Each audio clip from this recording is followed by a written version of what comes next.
I'm Bonnie Browning with the American Quilter Society, and I'm here at AQS QuiltWeek in Grand Rapids, Michigan, and we have another winner. This is the second place winner for the Ultimate Guild Challenge, and the guild that won is the Milwaukee Art Quilters. Correct. And I'm here with Judy Valentino, and Judy's going to tell us how they determined to do this challenge. Well, we always start out with a number of challenges that people submit, and then we vote on them, and we do 2 passes on the vote. We vote for our favorites first, and then once the 2 top favorites are picked, then we go back through and vote on which of the 2, so that it narrows down the frame a little bit. Okay. Made it very democratic, didn't you? Yes, it was very democratic. All right, well, and now I understand this is your quilt, so why don't you tell us how you chose this theme and made your quilt? Well, we chose the theme of Art Deco, and we wanted to stay as true to Art Deco as we could, because following Art Deco there was Art Nouveau, and people tend to merge them together, but we wanted the angularness that is the true Art Deco. And this guy was on the side of a building in New York City. I was there at Christmas time, and I looked up and went, oh, that would be cool to do something like that, you know. And the writing on the bottom really spoke to me, and so that's how I picked this to do. All right, and so tell us what that says. It says, wisdom and knowledge shall be the stability of thy times. And I titled the piece, You Decide 2016, because I thought that was what we needed in our country. We still do, don't we? Yes, exactly. We aren't there yet. All right. All right, well, so let's walk it from one end to the other, and let's talk a little bit about the other pieces. Sure. Okay, this quilt was made by Sonia Pavlik, and she made this to look like a stained glass window or a studio door, and so then she put in, this is actually the address of the studio. And one of the parts of our challenge was that we wanted to have some wording on them. Okay, so and boy, these are really Art Deco they are letters, very aren't Art they? Deco letters, yes. She did a great job with it. This quilt was done by Kathleen Hughes, and this is the Milwaukee Gas Building in downtown Milwaukee. And the light on the top changes depending on what the weather forecast is. It's a forecasting building, and it's built in true Art Deco style in it. She used her letters Milwaukee on the bottom. Boy, and she did a lot of little piecing too, didn't she? Did a lot of little piecing, and all these little bricks are quilted. That's amazing to me. She really did some tiny, tiny little quilting parts on that. This quilt was done by Diana Dunaway, and she actually did this grid work pattern in the back and then appliqued the woman on top of it. And she used various colors of gray. That's quite a bit of an Art Deco theme, the cross hatching, the diamond shape. And then she has the Vogue letters are gradated in color and outlined in black. So. And I love the technique she's used on the women's clothing too. Yes, she's used many things that are not typical quilting materials in it. So, and all the little fringe pieces on the bottom, she got it to look like it really was moving. And they are all stitched down, so she did a great job.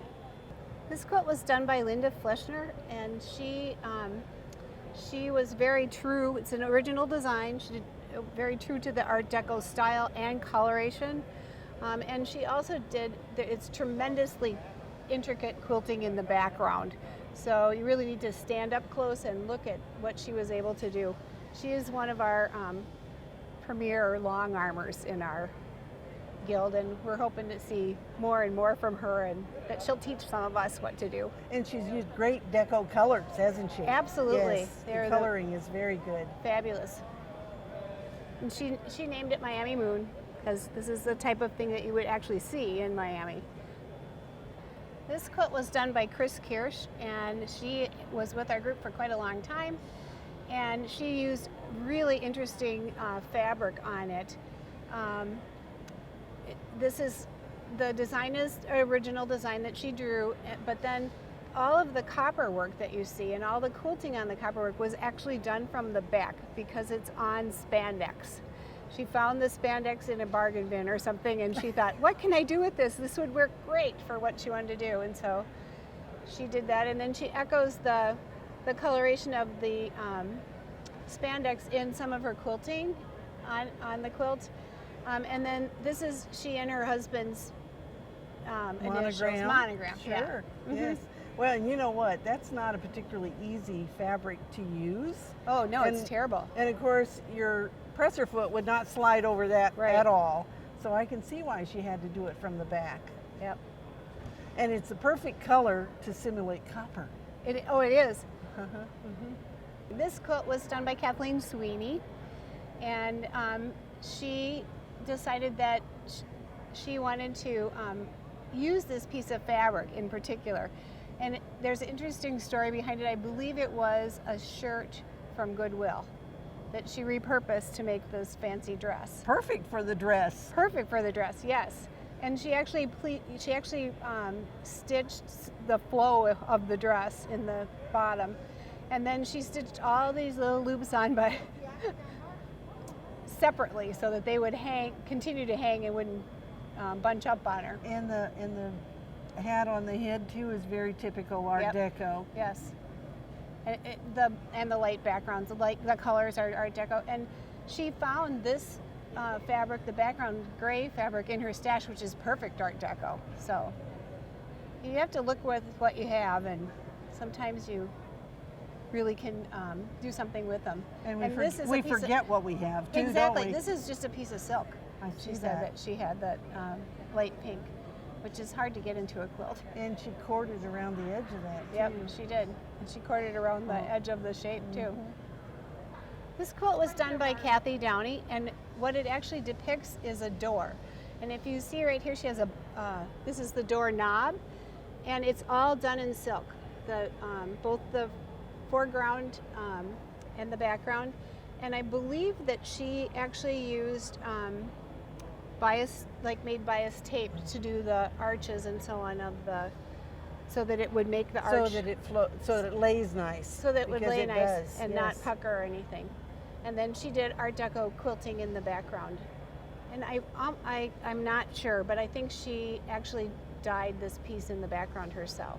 That's why you get the variations. Piece of silk that she dyed, yeah. And so now you've seen all 8 quilts in this group, and you know your guild could be one that has a challenge hanging here at AQS Quilt Week in Grand Rapids. This is the only show where we do this particular category in our contest. And so of course, you know, the guild can win $1,500 for first, $1,000 for second, or $750 for third place. And so we hope next time we'll see a quilt from your quilt guild. Just remember, you can't win if you don't enter.